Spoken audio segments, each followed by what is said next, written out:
So Friday we talked about the shortest distance. We went over example 2 and we discussed that the 3 steps to finding the shortest distance are first to find both equations, secondly to find the point of intersection through substitution, and thirdly to find the length of the line segment with that AB squared formula. So let's look at example 3 and try that out again with this example. So there are 2 campgrounds in a park. The first campground is at 0,4 and the second one is at 12,10. We're going to have to place our x and y axes on this grid because it doesn't look like it's on there already. So let's place our x-axis at the bottom of the page and our y-axis on the very left-hand corner. It's going to be a little more difficult for me to draw my axes without a ruler, but I'll do the best I can. Oh, pretty good.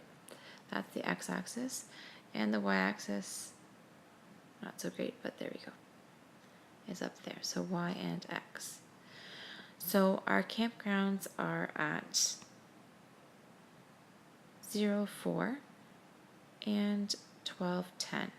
So 0,4 is right there, point A, and 12,10, 2, 4, 6, 8, 10, 12, 2, 4, 6, 8, 10 right there. That's point B at 12,10. So that's the existing line segment. There's already a road that goes from A to B that connects those 2 campsites.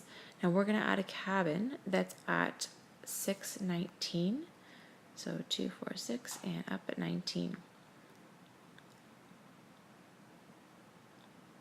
10, 12, 14, 16. Right up at the top of the graph there. That's point R, 619.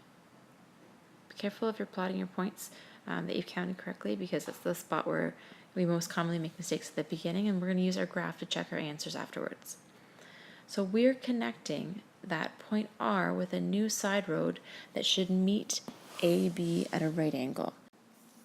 Now I'm not going to lie, it took me about 14 tries to get that line right, but it is perpendicular to AB. So use the corner of a piece of paper or your ruler, some sort of a right edge, to make sure that the line that you draw is perpendicular. Mine is probably still off, but it's a decent enough representation of a right angle. Make sure that when you're drawing that line that you've done the best you can, so that when you use your graph to check your answers, it's approximately correct. I think mine is a little bit off. It probably should meet somewhere around here, but we'll keep that in mind when we check our answers. So we've sketched, that's step number 1. Now next we have to find the equation of both of the lines. Now when you look at the question, it asks you to find the length of the side road, and it asks you to find the route and to draw the route of the shortest distance, but it hasn't broken up the question any more than that. Generally speaking, we'll break it up into a couple little steps. We'll say, okay, first let's find the equations, then let's find the POI, and then let's find the length. So let's do it that way. The equation of our blue line segment, so AB, needs a slope and a point. So we have 2 points to choose from. We have 0,4 or 12,10. We have to calculate the slope of AB first. So little m of AB is equal to rise over run. So the slope is 6 over 12, which reduces to 1/2. This is the slope that we're going to use in the equation of that original line. So m of AB is 1 over 2. Let's check to see if we're right before we use that in the equation.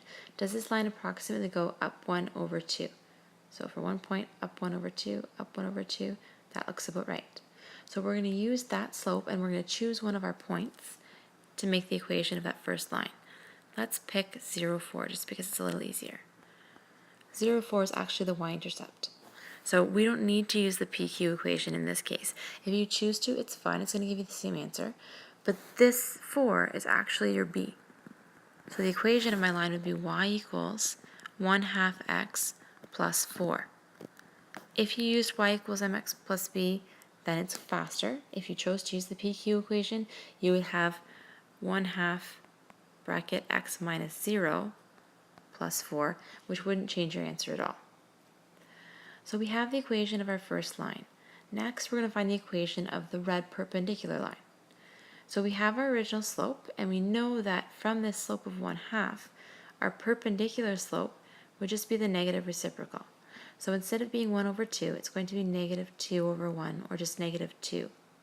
Let's check and make sure that's accurate on our graph. Does this line go down 2 over 1, down 2 over 1?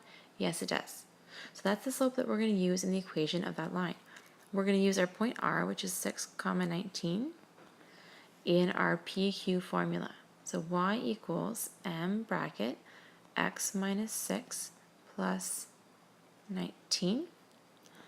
We're going to use the distributive property, so negative 2x plus 12 plus 19. And we get y equals negative 2x plus 31 as our equation. Now, 31 is a little difficult to see on the graph. It's way past the parameters of our grid. But if we know that this here is 19, that's 21, and our line would continue all the way up and meet the graph really, really high up, 31 sounds like a reasonable answer. So we're going to say that's correct. We now have equations of both lines, and that's a good thing. That's what we want for our first step. Our next step is going to be to find the POI, the point of intersection of those two lines, by using substitution. So let's give it a letter. Let's draw that little point of intersection right there on our graph. Since the Ranger cabin was R, we can call this S, just to be not so original. So we're going to try to figure out point S. So to find the POI, you're going to want to use the method of substitution. You have two equations already, so you're going to use them, and you're going to find where they cross. Let's write them down. Y equals 1/2 x plus 4 is equation number 1. And equation number 2 is y equals negative 2x plus 31. So we're going to use substitution. Let's say we're going to sub 1 into 2, sub 1 into 2. So 1/2 x plus 4 is equal to negative 2x plus 31. We're going to double the entire equation because we don't like the fractions. We're going to get rid of those. And that 2 cancels out with the denominator. So we're left with x plus 8 equals negative 4x plus 62. We're going to combine the x's on one side and the numbers on the other side. So this x goes over here, becomes 5x. 62 minus 8 is 54. And then we're going to divide by 5 to get our x coordinate. So x is equal to 10.8. It is a fraction. It's a decimal. That's absolutely fine. If you get a decimal answer for a POI and you've checked all your steps along the way, that just means that it's not exactly on the corners of the grid boxes. And when you look at point S, this point is in the middle of a box, so it makes sense that you would get a decimal answer. That being said, it's always good to check just to make sure. So x is equal to 10.8. We're going to now take that answer, we're going to substitute it into our next step. Sub x equals 10.8 into one of the equations. Let's do the equation, you probably prefer equation 2 because there's no fractions. I might have even picked 1 because the numbers are a little smaller, it doesn't really matter. So y equals negative 2 times 10.8 plus 31. So negative 21.6 plus 31, and y is equal to 9.4. So we have an x coordinate and we have a y coordinate. There is very little room on my page for a therefore statement, but I'll do the best I can. I'm going to move the page over a little bit here. Therefore, point S, or the POI, is 10.8, 9.4. Does it look like that on my graph? If I count my boxes, I'm over approximately little less than 11 boxes. So that makes sense for my x. And my y coordinate is up to 4, 6, 8, 10, a little less than 10, so 9.4 sounds accurate. Now we have our POI. The final step is to find the length. The length of the line segment uses the coordinates for the original third point, so point R, which we know is 619, and point S, which was our POI at 10.8 and 9.4. The numbers are not wonderful. You're going to use your calculator to make sure you do them properly. You're going to use your squared sign, use your square root sign in your calculator, but this is a real life problem. This is where you actually are going to use this math if you're planning a subdivision or if you're looking at tying hydro lines into existing ones. This is actually real life application, so it's going to have numbers that aren't perfect. That's okay.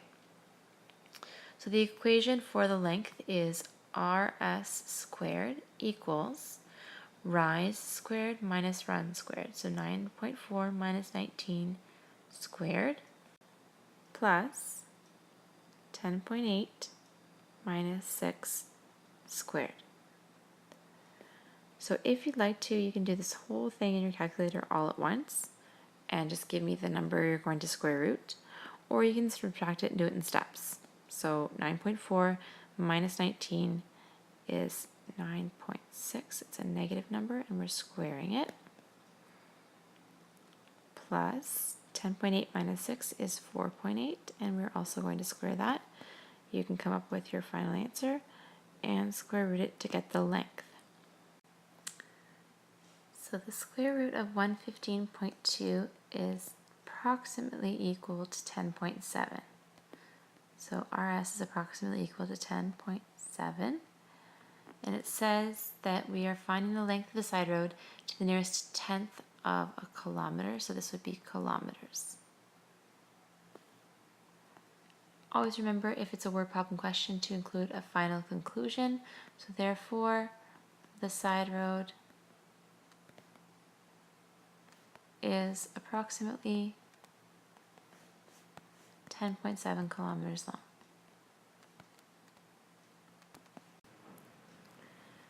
There are 4 questions on shortest distance in your homework, and I would highly recommend that you do all 4 questions. A couple of them give you the original equation, and a couple are like this example 3, where you have to determine the original equation of the line segment by using the 2 points that are given in the question.